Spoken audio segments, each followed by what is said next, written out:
Bismillahirrahmanirrahim. Assalamualaikum warahmatullahi wabarakatuh. Perkenalkan, nama saya Sri Misdianti Rukmanah dengan nomor induk mahasiswa 202521110 dari kelas Farmasi C. Di sini saya akan mempresentasikan materi mengenai antibiotik, antiseptik, desinfektan, dan preservatif untuk memenuhi tugas mata kuliah mikrobiologi lanjutan. Yang pertama, antibiotik.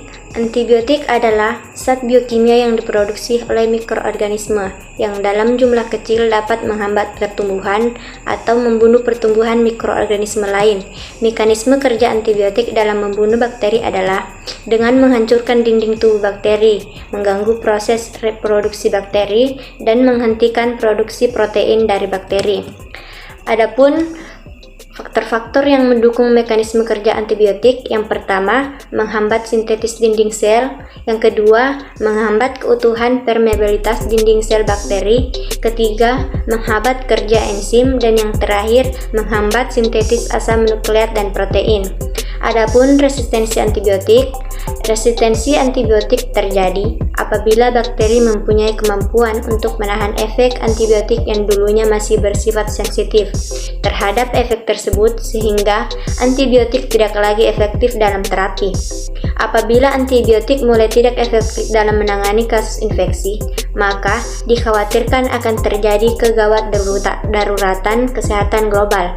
Pada beberapa dekade terakhir, sering terjadi penyalahgunaan antibiotik yang menyebabkan munculnya strain bakteri resisten. Adapun faktor-faktor yang mempengaruhi resistensi antibiotik, yang pertama, penggunaan antibiotik yang terlalu sering. Yang kedua, penggunaan antibiotik yang tidak rasional. Ketiga, penggunaan antibiotik yang berlebihan. Dan yang terakhir, penggunaan antibiotik untuk jangka waktu lama. Materi selanjutnya, antiseptik. Antiseptik adalah bahan kimia yang digunakan untuk membunuh atau mencegah pertumbuhan mikroorganisme. Biasanya merupakan sediaan yang digunakan pada jaringan hidup.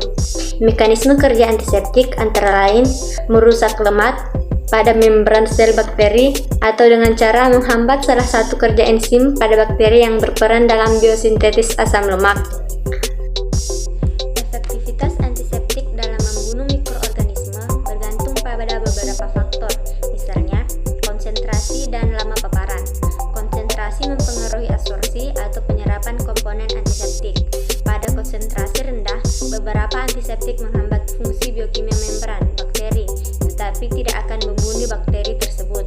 Ketika konsentrasi antiseptik tersebut tinggi, komponen antiseptik akan berpenetrasi ke dalam sel dan mengganggu fungsi normal selur secara luas, termasuk menghambat biosintesis makromolekul dan persipitasi protein transeluler dan asam nukleat.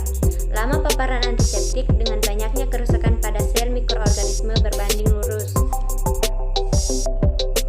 Selanjutnya, jenis-jenis antiseptik. Yang pertama, efektivitas etil dapat ditemukan di beberapa produk pembersih rumah, hand sanitizer, dan alkohol swab. Yang kedua, senyawa amonium kontainer dapat ditemukan di beberapa produk deterjen. Yang ketiga, chlorhexidin atau biguanid pada beberapa obat kumur dan pembersih luka hingga penggunaan sebelum operasi. Yang keempat, peroksida dan permeganat pada beberapa produk deterjen dan pembersih luka. Yang kelima, turunan fenol terhalogenasi pada beberapa produk sabun. Dan yang terakhir, turunan quinolone pada beberapa produk obat pelega tenggorokan dan pembersih luka. Selanjutnya, materi desinfektan.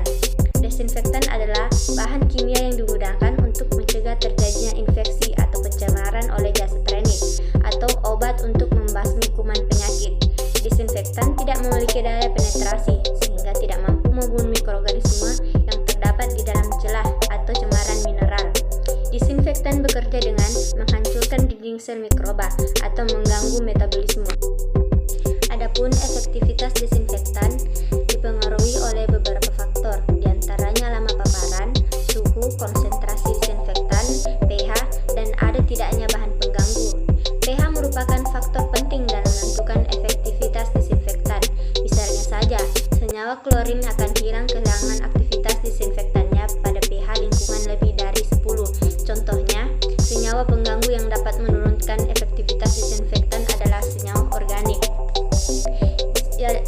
syarat bahan disinfektan, terdapat beberapa syarat bahan disinfektan yang baik, diantaranya adalah bekerja dengan baik dalam waktu singkat, berspektrum luas atau dapat digunakan untuk semua jenis mikroorganisme, ditoleransi dengan baik oleh kulit, mukosa, dan luka, bekerja dalam waktu lama, toksisitas rendah, dan bau tidak mengganggu. Bahan yang biasanya digunakan untuk disinfektan adalah formaldehyde, H2O2, natrium hipoklorida, hidroksitoluen, atau kresol. Selanjutnya, jenis-jenis disinfektan. Yang pertama, isopropil alkohol. Macam disinfektan ini merupakan zat yang dibuat dari hidrasi propilen, tidak langsung. Isopropil alkohol merupakan jenis disinfektan yang paling umum digunakan di perusahaan farmasi, rumah sakit, dan ruang kebersihan. Yang kedua, klorin. Klorin merupakan unsur kimia yang terjadi secara alami dan tersebar di bebatuan bumi dan terkonsentrasi di lautan asin. Zat klorin ini merupakan nutrisi penting bagi tumbuhan dan hewan. Klorin digunakan untuk mensterilkan air minum dan mendisinfektan kolam renang. Dan yang ketiga, hidrogen peroksida. H2O2 merupakan zat kimia berbentuk cairan bening dan tidak berwarna dengan tekstur lebih kental dibandingkan air. Pusat Pengendalian Penyakit Amerika Serikat memberikan pernyataan pula bahwa hidrogen peroksida merupakan desinfektan yang stabil dan efektif untuk beragam mikroorganisme, bakteri, dan virus. Yang terakhir, sabun.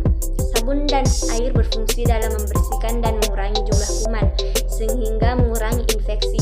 Penggunaan sabun untuk membunuh kuman harus dilakukan secara berkala demi hasil yang sempurna. Materi selanjutnya yaitu preservatif. Bahan pengawet adalah zat atau bahan kimia yang ditambahkan ke dalam produk seperti makanan, minuman, obat-obatan, cat, sampel biologis, kosmetik, kayu, dan produk lainnya untuk mencegah terjadinya dekomposisi yang disebabkan oleh adanya pertumbuhan mikroba atau oleh perubahan kimiawi. Adapun cara-cara pengawetan secara umum, pengawetan dilakukan melalui dua cara, yaitu secara kimiawi atau fisik. Pengawetan kimiawi melibatkan penambahan senyawa kimia ke dalam produk. Pengawetan fisik melibatkan berbagai proses seperti pembekuan atau pengeringan. Bahan pengawet adiktif makanan mengurangi risiko keracunan makanan, mengurangi paparan mikroba, dan mempertahankan kesegaran serta kualitas nutrisi produk tersebut.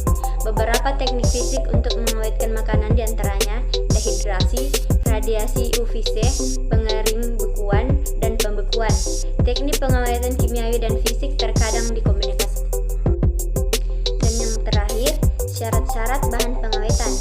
Syarat-syarat bahan pengawetan diantaranya adalah harus bekerja menghambat dan mematikan mikroorganisme, tidak boleh merangsang rasa dan bau, stabil secara fisika dan kimia, dapat bekerja lama, tidak boleh mengurangi khasiat makanan, mudah didapat, bersifat efektif dalam jumlah kecil, dan tidak boleh terurai dalam tubuh menjadi zat-zat yang lebih